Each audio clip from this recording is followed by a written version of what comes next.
Welcome to Daily Wisdom, Walking the Path with the Buddha, a podcast shared by David Roylance. This podcast is dedicated to guiding you to completely eliminate the discontent mind and the suffering it causes by attaining enlightenment. Learn and practice the teachings of Gotama Buddha that will guide you to fully attain a peaceful, calm, serene, and content mind with joy. To support this podcast, visit patreon.com/support Buddha or visit buddhadailywisdom.com, where you will discover a full range of courses, retreats, and online learning resources to assist you on the path to enlightenment. Now, here's our teacher to share more.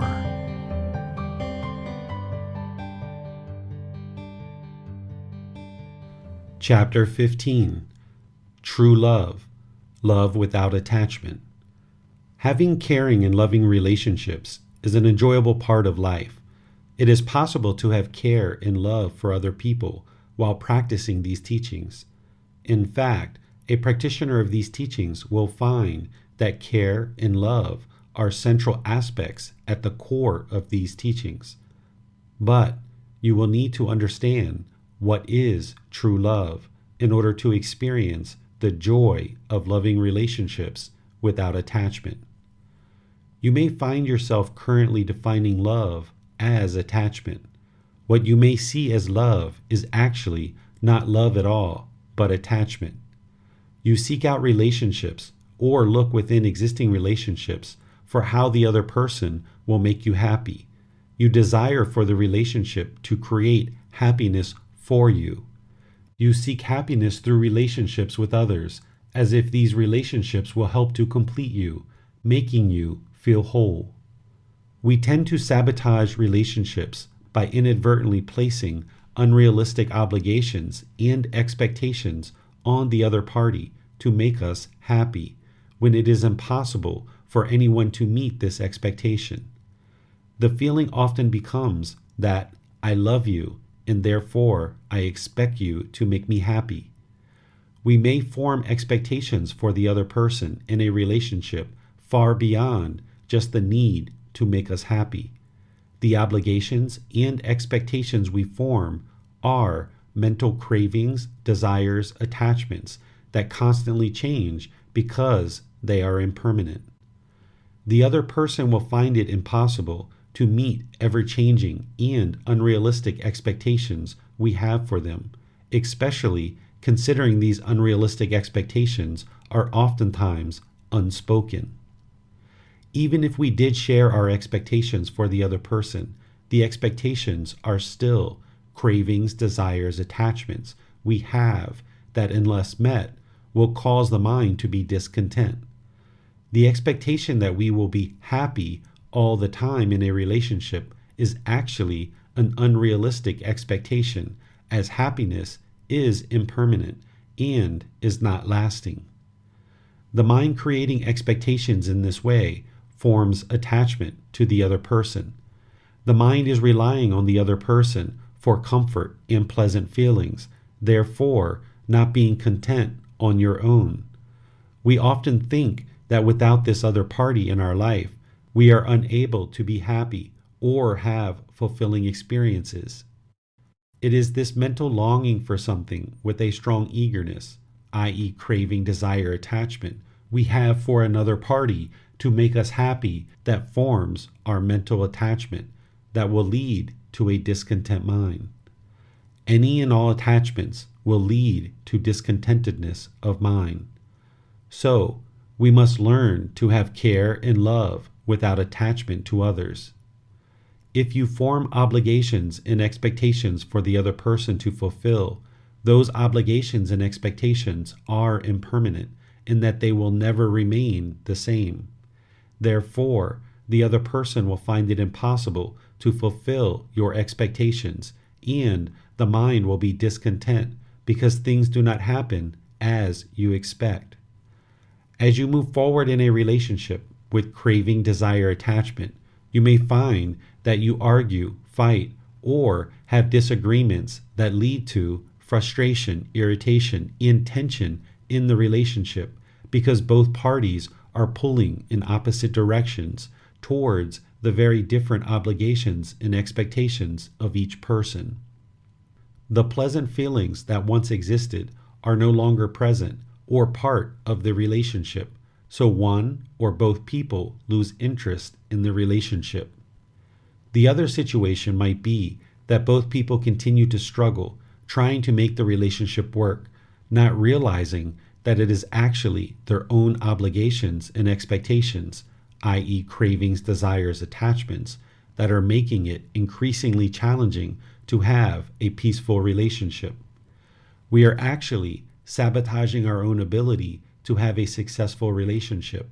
We oftentimes think the other person is the problem, rather than look at our own mind for the source of the problem. Even if the relationship starts heading in the same direction with similar expectations, those expectations change due to impermanence and leads to problems as the relationship continues. Eventually, both parties in the relationship will end up with very different expectations, and neither are being fulfilled 100%. So the mind of one or both becomes discontent with less and less interest in maintaining the relationship. It feels that the love is gone, but in fact, it is the unfulfilled obligations and expectations, i.e., cravings, desires, attachments, that are causing the mind to be discontent. Attachment in relationships will lead to tension and conflict that ultimately becomes division and separation, oftentimes lasting an entire lifetime. It feels that the love is gone because neither person is getting what they want, desire, or crave in the relationship, when if there were no obligations or expectations, the relationship could be peaceful. You may even decide to block people from your life who are disagreeable to you, erecting walls to ensure you have no contact with these people. This is aversion. Of course, there needs to be politeness, kindness, friendliness, and respect within all relationships. But other than these basic foundations of any healthy relationship, we typically have obligations and expectations far beyond these basic foundational requirements. We oftentimes hold relationships too tightly with obligations and expectations, and because of that, we crush it. Ideally, both people would already be fulfilled and come into the relationship appreciating each other and their individual contentedness. But this is rare and is why relationships are oftentimes a significant struggle for the unenlightened mind, where you experience many difficulties in developing and maintaining relationships due to the constant arising of discontentedness within the relationship. What is true love? True love is to have care for another person, not wanting anything specific from the relationship, but instead only having an interest to see this person be well and peaceful. A relationship with true love would be formed and conducted with no intentions or interest other than to see the person succeed in life in whatever way they choose to progress and walk forward. We love them as they are. Having a relationship without craving, desire, attachment would involve allowing an individual to walk whatever path they choose while you show care and support along the way. You would not have obligations nor expectations of who they are or what they should become, but instead allow their life to flow and progress based on their own personal choices, uninfluenced by obligations or expectations from you. This is true love, and this unconditional love can be permanent. This type of relationship is possible with life partners, children, parents, friends, and any other relationships we form. We can have unconditional love for all beings when a practitioner understands true love and practices true love. Until you have learned these teachings and practice establishing relationships with true love, most will find creating relationships with love very difficult and unpleasant. This is because we tend to approach relationships with an understanding that craving, desire, attachment is love, rather than understanding how to love and care for someone by practicing true love without attachment. It is not until the mind wakes up to understand this wisdom, learning and practicing true love, that you will find relationships more relaxed, enjoyable, and without stress. Otherwise, the obligations and expectations you have for the people around you will create hostility and complications that will make it difficult for you to experience caring, loving, and lasting relationships. No one is ever going to meet all the obligations and expectations you have for them, so eliminate the expectations, eliminate the cravings, desires, attachments, and you will find rewarding and successful relationships which are quite enjoyable and even more fulfilling. Judgment and expectations of others make it difficult to see others as they truly are and love them as they are. Love ourself. Just as we have expectations for others, which can stand in the way and cause conflict, having excessive or unrealistic expectations for ourselves can create internal conflicts. Negative self-talk, guilt, shame, and other feelings can all manifest through craving, desire, attachment to thoughts, ideas, perceptions, obligations, and expectations we have of ourselves. If we judge ourselves, we often judge others as well, causing the mind to be discontent. Negative thoughts directed at us from our own mind can be eradicated by eliminating negative thoughts or judgment towards others. It is best to have dedication and commitment to learning and practicing these teachings with understanding that gradual training will be needed to attain results. If we have expectations for drastic and quick improvements, this craving for rapid success or other expectations will only cause a discontent mind. To have ego or conceit-based love towards ourselves is unfruitful. However, having a positive and wholesome outlook for ourselves, others, and the world around us will produce a healthy mind. Love for parents or caregivers. Gotama Buddha's teachings share many important teachings related to relationships with others, especially our parents. Today, parents could be our biological parents, adopted parents, grandparents, or other caregivers who provide us our start in life and look after us. It is these people who provide us clothing, food, books, education, and other necessities to start our life, and who have the most influence on shaping the mind. They are our original teachers that gave us our start in life, understanding how to complete basic tasks like brushing our teeth, cleaning the body, eating, urinating, defecating, and other life-sustaining activities.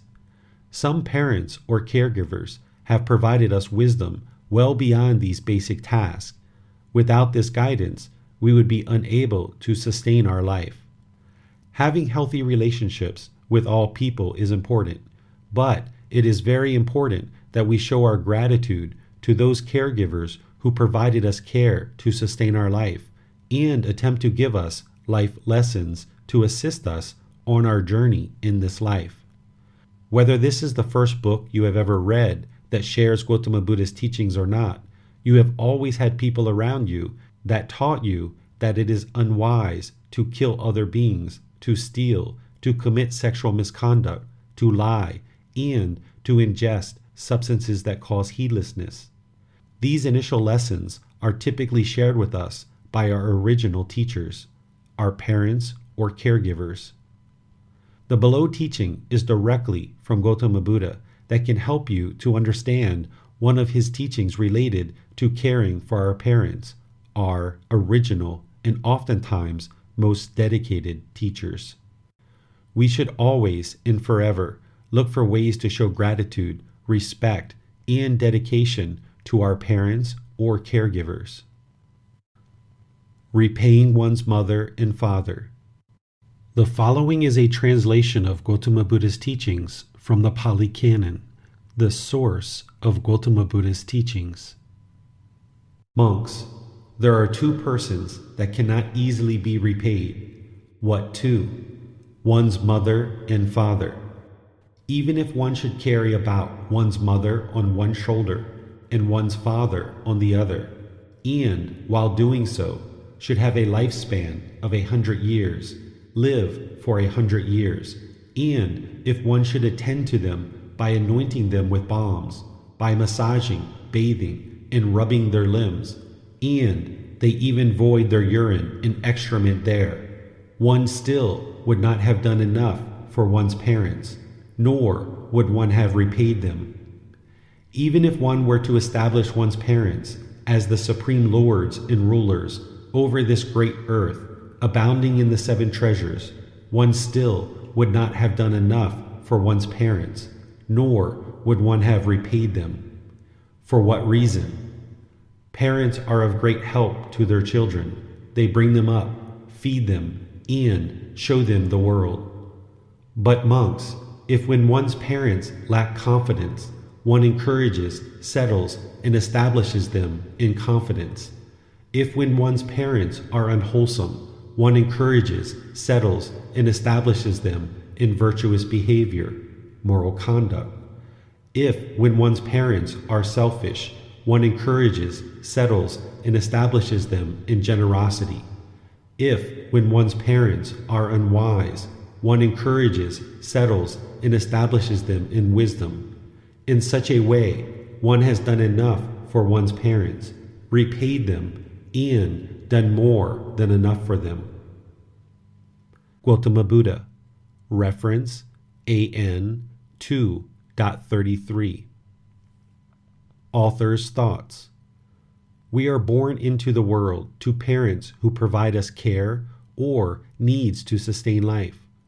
In some situations, our parents may lack the understanding or ability to guide us in the way that we expect. The expectations we have of our parents, what they should be, and how they should function as our parents can cause us to be discontent and have a strained relationship at best. It is important to understand that our parents gave us life. They brought us into the world and provide the care needed to sustain our life. These actions alone require tireless effort. This same teaching can be applied to grandparents, non-biological parents, and the full range of caregivers who contributed to your upbringing and care from infancy to adulthood. What Gotama Buddha is sharing here is that parents provide great help to their children to bring them up, feed them, and show them the world. The amount of work and effort involved in just clothing, feeding, bathing, and guiding children in the world is exhaustive. Our parents do not always have the training or wisdom to guide us in the way that we want to be guided. Our obligations and expectations of our parents can leave us feeling abandoned, left out, or unloved. But these are just the feelings and emotions we have assigned to the lack of our parents meeting our own obligations and expectations we set for them. This is most likely not how our parents actually feel towards us. If a child can be appreciative of the fact that our parents went through extensive and exhaustive efforts to bring us into the world and sustain our life, the way we repay an unwise parent is to, when we are ready, provide them encouragement in developing confidence in the Buddha, the teachings, and the community, along with developing virtuous behavior, generosity, and wisdom. In this way, then we have done enough for our parents. If we have gained wisdom and understanding that can help our parents to realize a better life, we need to find humble ways to share that wisdom with our parents and provide them guidance in these teachings that will improve their life as repayment for the guidance they gave us as a child, and do so without attachment to the outcome. Our parents are rarely going to meet the expectations we have of a perfect parent. If we eliminate the expectations, i.e., the cravings, desires, attachments, and understand we have the parents we have, and then be thankful for the life that they gave us, then perhaps we can eliminate whatever expectations we have and provide them unconditional true love that guides them in developing confidence, virtuous behavior, generosity, and wisdom. This requires that we are learning and practicing these teachings so that we can more readily provide the wisdom that our parents would need to improve the quality of the mind based on our intimate understanding of the teachings and how to practice them. We need to lead by example through a well-established practice of these teachings. Life partners. If you choose to have a life partner, look for individuals who are aware and practicing these same teachings that you know to be beneficial to a content mind and a peaceful life. Find a partner who is dedicated to learning and practicing the 5 precepts, the Eightfold Path, the Brahmaviharas, and all these important teachings from Gotama Buddha. Doing this without ego will help you both walk the same direction in life. You can both walk towards enlightenment, supporting each other's growth and progress. You will most likely not find perfection or the person of your dreams because that person only exists in the mind. But you could find someone who agrees that this same life practice is a worthwhile pursuit so that you can base your life together and your family's life around the foundation and core principles of these teachings. Selecting a life partner based on these teachings will create more harmony and peacefulness in the relationship and the life you intend to share together. A relationship that will potentially be part of your very last life without any future rebirths as you both progress towards enlightenment and ultimately achieve it. You are not going to find the perfect partner that only exists in your own mind as a dream, but you could find a partner who is an imperfect being who is willing to learn, grow, and do the work along with you on the path to enlightenment.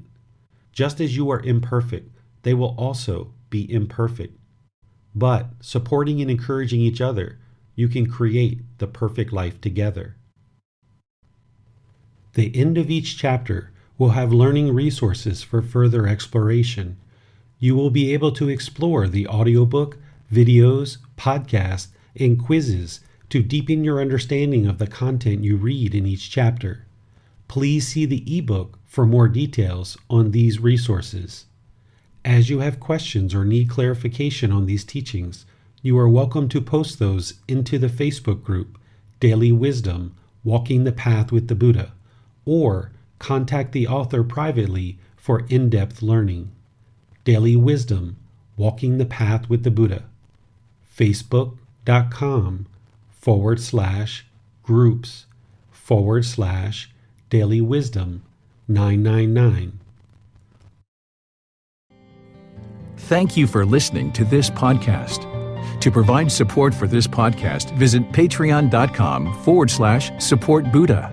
To access more teachings, visit buddhadailywisdom.com. There, you will discover a full range of courses, retreats, and online resources to assist you on the path to enlightenment. Remember to establish a daily, consistent meditation practice, along with learning and practicing these teachings. A well-developed meditation practice is the foundation in which to train the mind to attain enlightenment.